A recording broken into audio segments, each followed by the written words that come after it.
Let it go. Let it go. And I can't tell you how many times I've been told that. Disney's Frozen is nothing less than a global phenomenon. And it has captivated audiences with what appears to be a heartwarming and an uplifting story. However, the story it's based on, Hans Christian Andersen's fairy tale The Snow Queen, and its tumultuous development history, its reception, and some fan theories reveal that it's a lot darker than you might think. Let's look at the disturbing history of Frozen and explore the darker aspects of the original tale and the Disney film that so many people have come to love. Let's get spooky.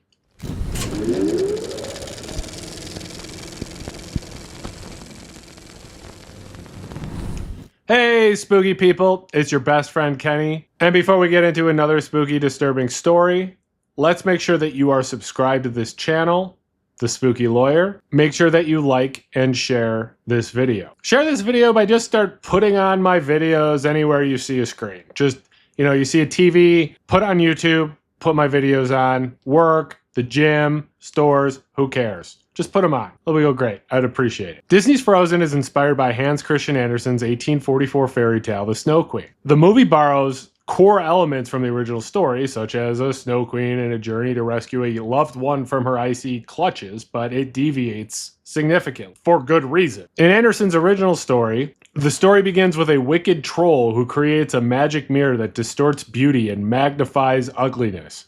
I feel like we've all known some wicked trolls who magnify ugliness, am I right? When the mirror shatters, fragments lodge in people's hearts and eyes, turning them cold and causing them to only see the negative aspects of the world. And I bet that hurt a lot too. One shard of this glass enters the heart and eye of a young boy named Kai, who becomes cruel and distant to his best friend Gerda. The Snow Queen, who is a powerful and enigmatic figure, then kidnaps Kai and takes him to her icy palace in the far north. Disney's Frozen reimagines Kai and Gerda as sisters. Elsa is born with the power to control ice and snow, a secret that her parents keep hidden from Anna after a childhood accident. The Snow Queen is essentially embodied by Elsa herself, who flees her kingdom after her powers are revealed, inadvertently plunging it into an eternal winter. Anna embarks on a journey to find Elsa and convince her to return and thaw the kingdom. Thaw and the king. Gerda's journey in the Snow Queen is episodic. It's filled with encounters with various characters, including a sorceress,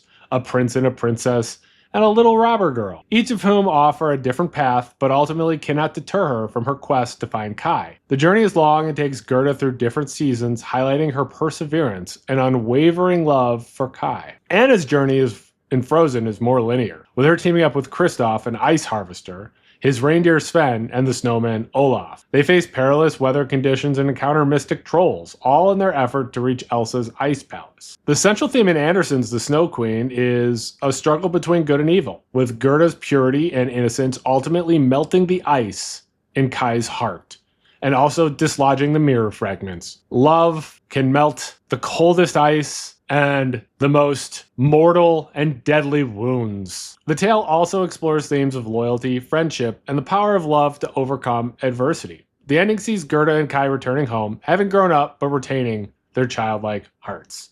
And I hope all of you retain your childlike hearts, because it's very important. Frozen shifts the focus to the bond between sisters, emphasizing themes of self-acceptance, the power of love, particularly familial love, and overcoming fear. The film subverts the traditional fairy tale trope of romantic love being the only true love, with Anna's selfless act of love for Elsa ultimately saving her. Frozen is considered a family-friendly movie. The Snow Queen is darker and more unsettling. The origin of the Snow Queen and her motives for taking Kai are never fully explained, which sort of add an air of mystery and menace. The story also makes references to death and loss, such as tales of dead maidens told by the flowers in the sorceress's garden. The character of the little robber girl is depicted as violent and problematic, holding a reindeer captive at knife point. The overall tone of the fairy tale is arguably more philosophical and at times melancholic compared to the upbeat nature of Frozen. Adapting the Snow Queen into a Disney film was a decades-long endeavor that had significant challenges and many abandoned attempts. Walt Disney himself considered a live-action animation hybrid based on Hans Christian Andersen's life in the 1930s, with the Snow Queen as one of the animated segments.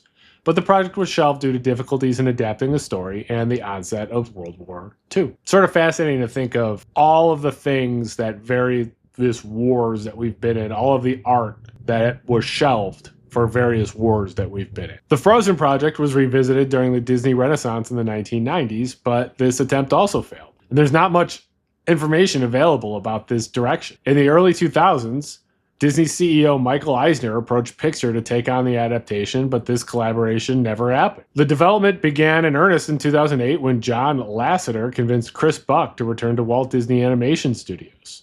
Buck pitched several ideas, including the Snow Queen, with the initial concept being titled Anna and the Snow Queen, and planned for traditional 2D animation. However, the story still had trouble finding its footing, particularly in portraying the Snow Queen in a relatable and non-villainous way. Personally, I prefer my Snow Queen to be villainous, but I'm also not in charge of Disney. So a major turning point occurred with the writing of the song Let It Go by Christian Andersen Lopez and Robert Lopez. The song's portrayal of Elsa's desire for freedom inspired the significant rewrite of the story, shifting the focus to the relationship between the two sisters and portraying Elsa as a more sympathetic character rather than a traditional villain. The decision to make Elsa and Anna sisters became the emotional core of the film, providing a way for audiences to connect with the characters and their struggles. Jennifer Lee, who had previously worked on Wreck-It Ralph, joined the team as a writer and later a co-director, and played a crucial role in restructuring the script and developing the emotional depth of the story. The filmmaker faced challenges in balancing the tension between sisters while ensuring both remained likable. The ending of the film also proved difficult to finalize, requiring further creative problem solving to arrive at an emotionally resonant conclusion. So they basically realized, hey, we like this idea from the original story, but we have to change everything about it because the original story is too weird and sad and disturbing and it won't become a huge hit and we won't make a bunch of money. Despite the arduous development process, the final film of Frozen retained its core idea of an act of true love will thaw a frozen heart. But it changed to true love from romantic love to the bond between sisters. Frozen premiered in November 2013 and it was met with widespread critical acclaim and immense popularity with audiences. Critics praised the film's visuals, well-developed characters, engaging screenplay, and its memorable music score. Many considered it a return to form for Walt Disney Animation Studios and one of their best animated features in decades. The film's soundtrack, featuring songs like Let It Go and Do You Want to Build a Snowman, and For the First Time in Forever, became a cultural phenomenon, topping music charts and earning numerous accolades, including an Academy Award for Best Original Song. Let It Go in particular resonated with audiences worldwide as an anthem of self-acceptance and empowerment. Frozen achieved incredible box office success, grossing over $1.28 billion worldwide and becoming the highest grossing animated film at the time of its release. And its popularity extended beyond the cinematic realm, leading to the highly successful franchise that included short films, television specials, video games, merchandise, and even a Broadway musical. The characters of Elsa and Anna became beloved figures, particularly for young audiences, and the film's themes of sisterhood and female empowerment were widely celebrated. The immense popularity of Frozen has led to a plethora of fan theories beneath the ice. See what I did there? Which explore darker interpretations of the film's events. One theory suggests a connection between Frozen and other Disney films, specifically Tarzan. The theory posits that Anna and Elsa's parents did not die in the shipwreck, but were instead washed ashore on a jungle island where they had a son, Tarzan, before being eventually killed by a leopard. Another theory revolves around the origin of Elsa's powers. Some speculate that her parents were not entirely forthcoming about the source of her magic, and may have even built the prison cell and special shackles seen in the film specifically for her, fearing her powers. Another theory is that Olaf is not merely a joyful snowman, but a manifestation of Elsa's repressed fears and darker emotions, created unconsciously during a moment of intense emotional turmoil. Some theories delve into the possibility of hidden powers and secrets surrounding other characters. For instance, there is speculation that Anna might possess fire-based powers to complement Elsa's ice, hinted at by her red hair. Another theory suggests that Prince Hans was not entirely the villain he appeared to be, and might have been under the influence of a spell, or genuinely had feelings for Anna. And, of course, an incredible theory suggests that the title Frozen was deliberately chosen to overshadow search results on the internet related to the urban legend of Walt Disney being cryogenically frozen after his death. Of course, it's impossible to talk about Frozen and Elsa without talking about Elsagate. The term Elsagate originated in 2017, stemming from the popularity of videos featuring characters from Disney's Frozen, particularly Elsa. These videos appeared child-friendly at first glance, but They usually had disturbing or inappropriate content. One of the earliest examples of Elsagate was the channel Webs and Tiaras, which featured people dressed as popular characters like Spider-Man, Elsa, and the Joker, engaging in bizarre and disturbing activities. These Elsagate channels sparked concern among parents and experts about the potential negative impact on children. Elsagate videos would employ deceptive tactics to attract young viewers. They used these popular children's characters, usually Elsa. Elsa was in almost all of them. Bright colors and catchy music to lure children into watching content that was not age appropriate. And in fact, in most cases, not appropriate for anybody. Some of the common themes in these videos included violence and gore. The characters were depicted to be injured, tortured, or killed in graphic ways.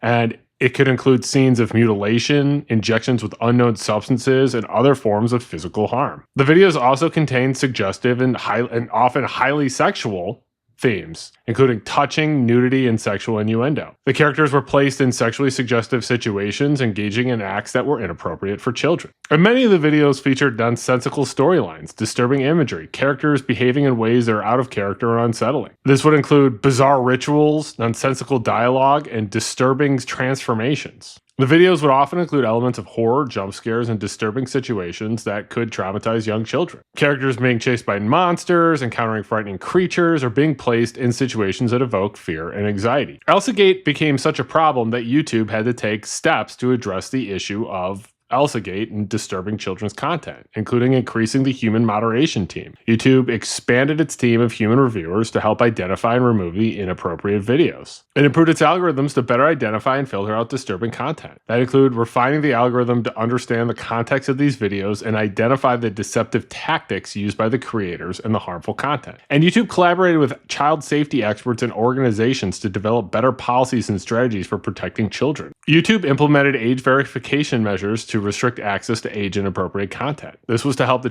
prevent children from accessing content that was not suitable for their age group. It's sort of fascinating that Frozen, which I think everyone considers an extremely uplifting film, started from a pretty disturbing source material and has become darker, and I think it adds some interesting aspects to the film's text and subtext. Make sure that you are subscribed to this channel, The Spooky Lawyer. Make sure that you're following me on Blue Sky and TikTok. My username is AKBrews. Make sure that you are following me on Twitter. My username is AKBrews there as well. If there is a spooky or disturbing story you would like me to research and do a video on, send me an email. My email address is thespookyLawyer@gmail.com. There is a super thanks button in the toolbar of the YouTube toolbar. If you'd like to make a donation to the channel, click that and you can make a donation to the channel. Any money that this channel makes will get put back into the channel. You also support me in this channel by watching my videos and sharing my videos, and I appreciate that very much. I am very appreciative of you watching my videos, and I'm very thankful. I also ask that you stay spooky.